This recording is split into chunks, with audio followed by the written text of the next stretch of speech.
Hola, mi nombre es Diego Saltos, soy estudiante del Instituto Superior Tecnológico Paulo Emilio Macías, de la carrera de electromecánica. Estoy en cuarto nivel de carrera. Y el motivo de este video es para dar una exposición o para exponer lo dado en las clases de la unidad 2 de la materia de máquinas de corriente continua.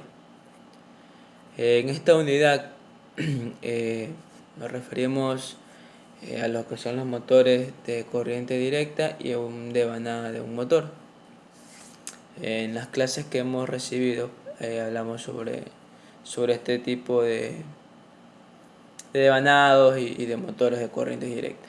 Bueno, para empezar a hablar de este tema debemos de tener en cuenta que cuando estas máquinas se usan para generar energía mecánica o torque, se le llama un motor.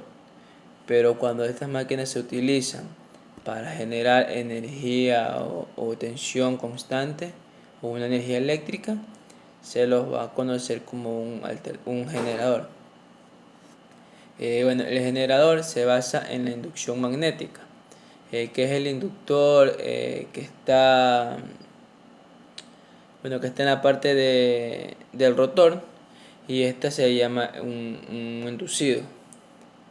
Es aquí donde se realiza la parte magnética. Para poder comprender un poco mejor de este tema, vamos a hablar también sobre las partes de un motor. Bueno, el motor consta de lo que es un rotor, de lo que son el estator, de las escobillas de arrollamiento, lo que son bobinas, etcétera, un sinnúmero de componentes. Hay que tener en cuenta que existen dos tipos también de motores de corriente continua, los cuales son los motores de imanes permanentes, y también los motores sin escobilla, que tienen un beneficio adicional, se le podría decir, a los otros motores, ya que estos motores no necesitan una fuente de electricidad para la excitación de su devanado. Es decir, que no necesitan una fuente eléctrica para poder empezar a funcionar. Por esta razón no tiene bobinas excitadoras, y gracias a esto no tendrá tampoco o no sufrirá tampoco lo que se le conoce las fallas de sobrevelocidad, que es lo que sucede normalmente con otras máquinas, como lo podemos observar eh, en lo que son las moladoras. También hablamos sobre los motores con campos de devanado.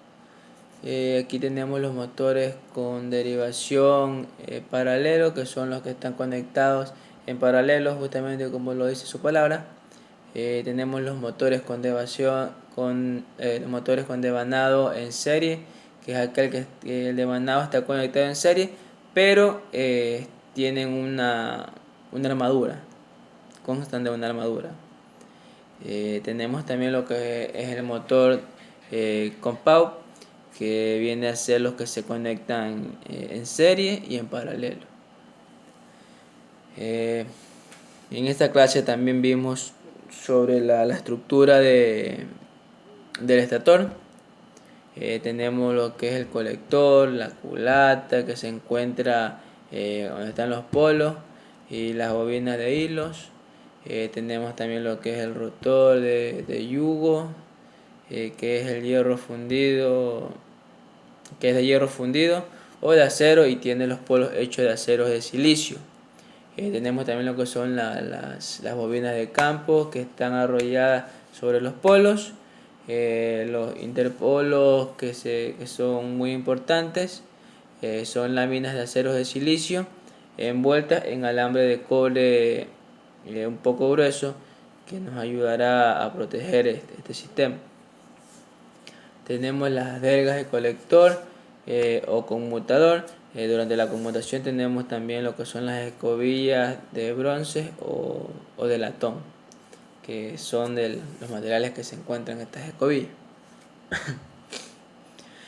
Tenemos también o vimos también en la clase lo que son las partes del rotor, que está formado por un material ferromagnético hecho por chapas de hierro.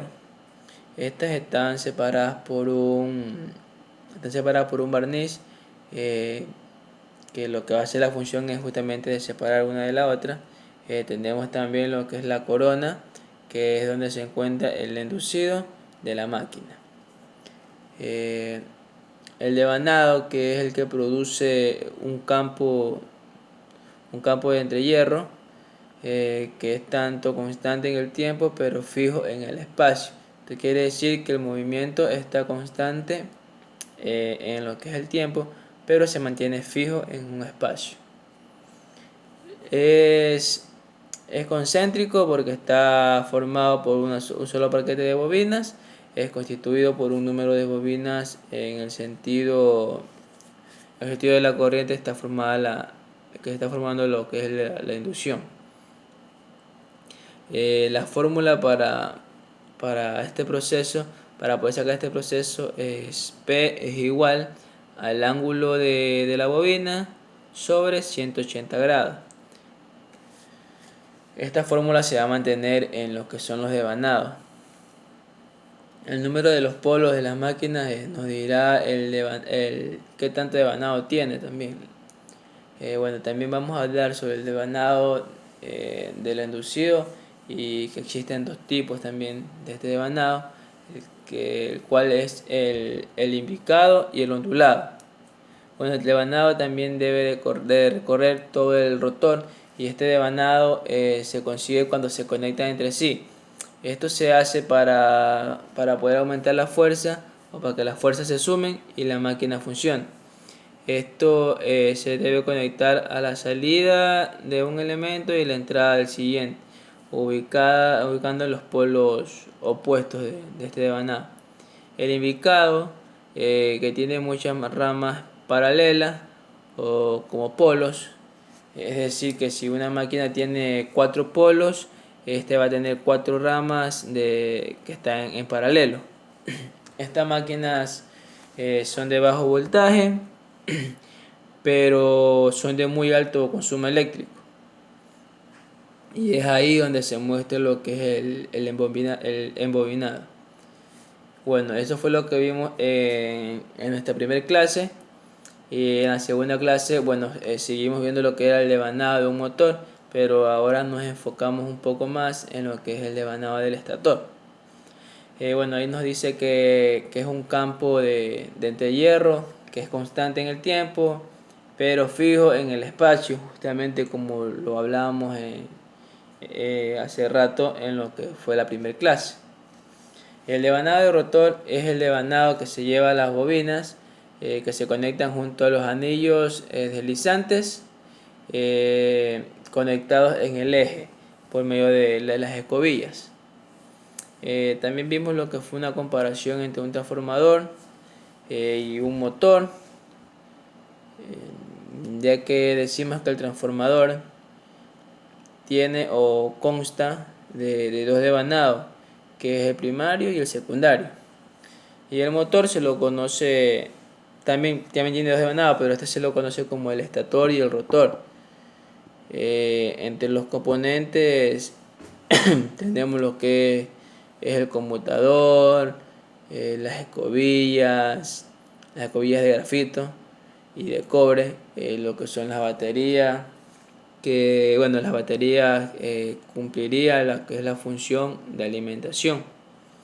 Y cabe mencionar que estos devanados son muy costosos.